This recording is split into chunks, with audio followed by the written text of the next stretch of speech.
Iran दंगों के बीच एक नाम बड़ा चर्चा में रहा, रजा पहलवी, जिन पर एक कहावत सटीक बैठती है, घर का भेदी लंका ढाए।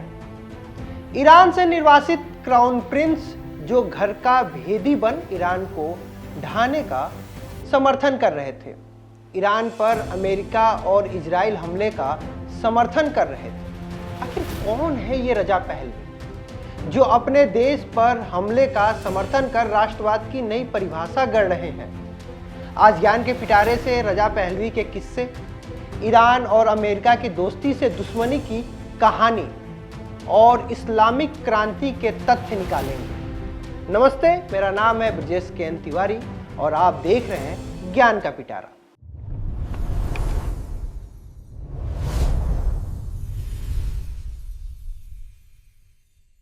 इस समय शासन अपने अंतिम चरण में, ये पतन के कगार पर है, लेकिन ईरानी जनता के समर्थन में हमें सैन्य हमले की आवश्यकता है। समर्थन के मामले में हमें यही चाहिए। ये अमेरिका हमला हो सकता है या इजरायली हमला हो सकता है, इससे कोई फर्क नहीं पड़ता। ईरानी जनता मदद का इंतजार कर रही है। हमें अभी किसी भी प्रकार की सैन्य सहायता चाहिए। ये बयान राजा पहलवी का है, जो एक वक्त में ईरान के साथ थे, जो अपने ही देश पर अमेरिका और इजरायली हमले का समर्थन कर रहे हैं। राष्ट्रवाद की अपनी अपनी परिभाषा होती है, लेकिन जो महंगाई के नाम पर ईरान में हुआ, उसमें राष्ट्रवाद से ज्यादा तख्ता पलट की जोर आजमाइश देखी गई। नाम अमेरिका और इजराइल का सामने आया, लेकिन बार बार राजा पहलवी खुद को ईरानी होने के नाम पर ईरान के लोगों को उकसा रहे थे। तो क्या चाहत है रजा पहलवी की, और आखिर इतना सब होने के बाद भी ईरान की जनता ने रजा पहलवी को क्यों नकार दिया? इसे समझने के लिए ईरान के इतिहास को समझना होगा। पर्शियन एम्पायर, जिसे ईरान कहा जाता है, जिस पर 2500 साल तक कई राजाओं ने हुकूमत की, जिसे शाह के नाम से जाना गया। लेकिन साल 1950 में ईरान में एक बड़ा बदलाव हुआ। शाह वंश समाप्त हुआ और ईरान की जनता ने मोहम्मद मुसादिक के तौर पर अपना प्रधानमंत्री चुना। मुसादिक ने पहला काम काले सोने का राष्ट्रीयकरण करने का किया, यानी तेल का फायदा ईरान की जनता को मिले। इसके लिए उन्होंने ब्रिटिश और यूएस पेट्रोल होल्डिंग का राष्ट्रीयकरण कर दिया। दूसरे विश्व युद्ध के बाद अमेरिका अपनी ताकत को बढ़ा रहा था और उसे पता था कि तेल की धार से वो अपने दुश्मनों को घुटने के बल पर ला सकता है। लेकिन दुनिया के तीसरे सबसे बड़े तेल भंडार वाले देश में हुए बदलाव ने अमेरिका को दिन में तारे दिखा दिए। ऐसे में अमेरिका और ब्रिटेन ने मिलकर साजिश रची। साल 1953 में ईरान में तख्ता पलट हुआ और मोहम्मद मुसादिक की लोकतांत्रिक सरकार की जगह फिर से राजशाही सत्ता में आई, जिसकी बागडोर मोहम्मद रजा पहलवी को मिली, जो 1953 में अमेरिका और पश्चिमी देशों के सहयोग से ईरान के शाह बने। जब रजा पहलवी ईरान के शाह बने तो उनकी उम्र महज 22 साल। पद, ताकत, पैसे और पश्चिमी देशों के कल्चर में ये शाह ऐसा डूबा कि पूरे के पूरे ईरान को अमेरिकी और पश्चिमी देशों के हाथों गिरवी रख दिया। रजा पहलवी अपने अय्यासियों और फिजूल खर्ची के लिए जाने जाते थे। कहा तो यहां तक जाता था कि उनकी पत्नी पानी से नहीं, दूध में नहाया करती थी और शाह का लंच रोजाना पेरिस से मंगवाया जाता था, जबकि ईरान में उस वक्त जनता भुखमरी की शिकार हो रही थी। ये बात रजा पहलवी समझ चुके थे कि कभी ना कभी उनको अपनी इन अय्यासियों की वजह से जनता के गुस्से का शिकार होना पड़ सकता है। इसलिए उन्होंने एक इंटरनल पुलिस ग्रुप बनाया, जिसका नाम था सवाक। इस सवाक का काम था रजा पहलवी के खिलाफ उठी आवाजों को बेदर्दी से कुचलना। ताकत के दम पर ईरान में ऐशो आराम और अय्यासी का सारा रिकॉर्ड टूट चुका था। ऐसे में ईरान में 90% शिया आबादी से लेकर 9% सुन्नी आबादी को पहलवी खटकने लगे थे कि कैसे अमेरिका के पिट्ठू राजा पहलवी बने, और तो और ईरान की संस्कृति और तहजीब का बेड़ा गर्क कर दिया। 10 साल बाद ईरान में भयंकर क्रांति हुई। रजा पहलवी के खिलाफ ईरान के लोग सड़क पर उतरे और इसकी अगुवाई की आयतुल्लाह खुमैनी ने।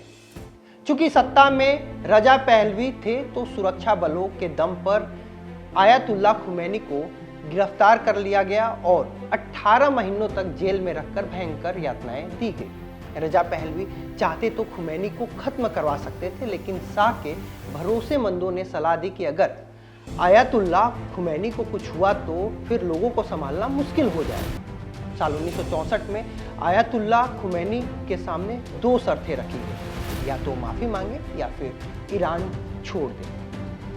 आयतुल्लाह खुमैनी ने रजा पहलवी से माफी नहीं मांगी और ईरान छोड़ने का फैसला किया। करीब 14 साल तक वो ईरान से दूर रहे, कभी इराक, कभी तुर्क तो कभी फ्रांस में खुमैनी रहे, लेकिन ईरान को रजा पहलवी के चुंगल से छुड़वाने का सपना टूटने नहीं दिया। वो ईरान से दूर रहकर भी ईरान में क्रांति की आग जलाए रखने में कामयाब रहे। लेकिन शाह रजा पहलवी जितना खुमैनी से खुन्नस खाए बैठा था, उससे कहीं ज्यादा अमेरिका को खुमैनी पर गुस्सा था। वजह थी ईरान की वो संप्रदा जिस पर अमेरिका ने कब्जा कर लिया था।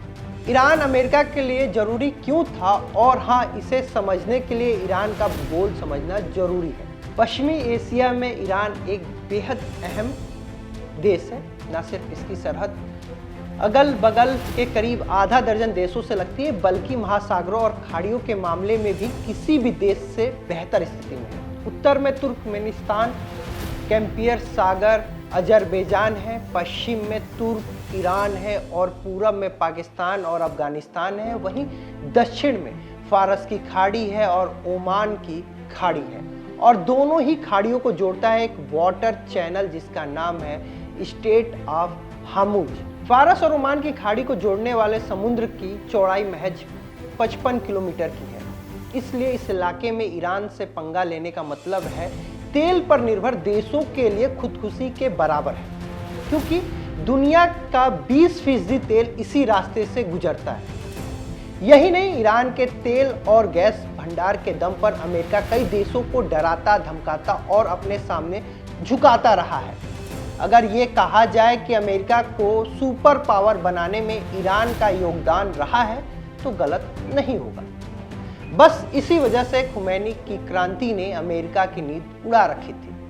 वहीं साल 1977 में ईरान में छात्र आंदोलन तेज हो चुका था। रजा पहलवी के खिलाफ यह सबसे भयंकर प्रदर्शन था। इसे कुचलने के लिए सारी हदें पार कर दी गई थी। तानाशाही का आलम हर तरफ था। उधर अमेरिका राष्ट्रपति जिमी कार्टर पूरी तरह से शाह के साथ खड़े थे। और फिर आया साल 1979। 1 फरवरी 1979 जब पेरिस के चार्ल्स द गाल एयरपोर्ट पर एक विशेष विमान उड़ा। बोइंग 747 नाम के इस प्लेन का दरवाजा खुला और सामने थे आयतुल्लाह खुमैनी। ईरान की जनता अपने नेता को देख पागल हो चुकी थी। रजा पहलवी समझ गए कि अब ईरान में रहना उनके लिए मुश्किल ही नहीं, नामुमकिन है। ऐसे में 16 जनवरी 1979 में रजा पहलवी बीमारी का बहाना बनाकर अमेरिका चले गए और अपनी जगह शाहपुर बख्तियार को प्रधानमंत्री बना दिया। उसके बाद रजा पहलवी कभी ईरान वापस नहीं लौटे, क्योंकि उस दौर में रजा पहलवी के साथ साथ अमेरिका की करतूत के खिलाफ ईरान में गुस्सा था, और वो गुस्सा फूटा ईरान में बने अमेरिकी दूतावास पर, जहां 52 अमेरिकी नागरिकों को बंधक बना लिया गया। फिर अल्जीरिया के मध्यस्थता पर उन्हें रिहा कर दिया गया, लेकिन अमेरिका का प्रभुत्व ईरान के अंदर रजा पहलवी के जाते खत्म हो गया, जिसे दोबारा पाने के लिए अमेरिका तो छटपटा रहा ही है, साथ ही साथ रजा पहलवी भी अपनी अय्याशी वाली जिंदगी को पाने के लिए अपने ही देश पर अमेरिका और इजराइल के हमले का समर्थन कर रहे हैं। ज्ञान के पिटारा में फिलहाल इतना ही। कैसा लगा हमारा ये प्रोग्राम कमेंट करके जरूर बताएं, और हाँ, लाइक और शेयर करना ना भूलें। नमस्कार।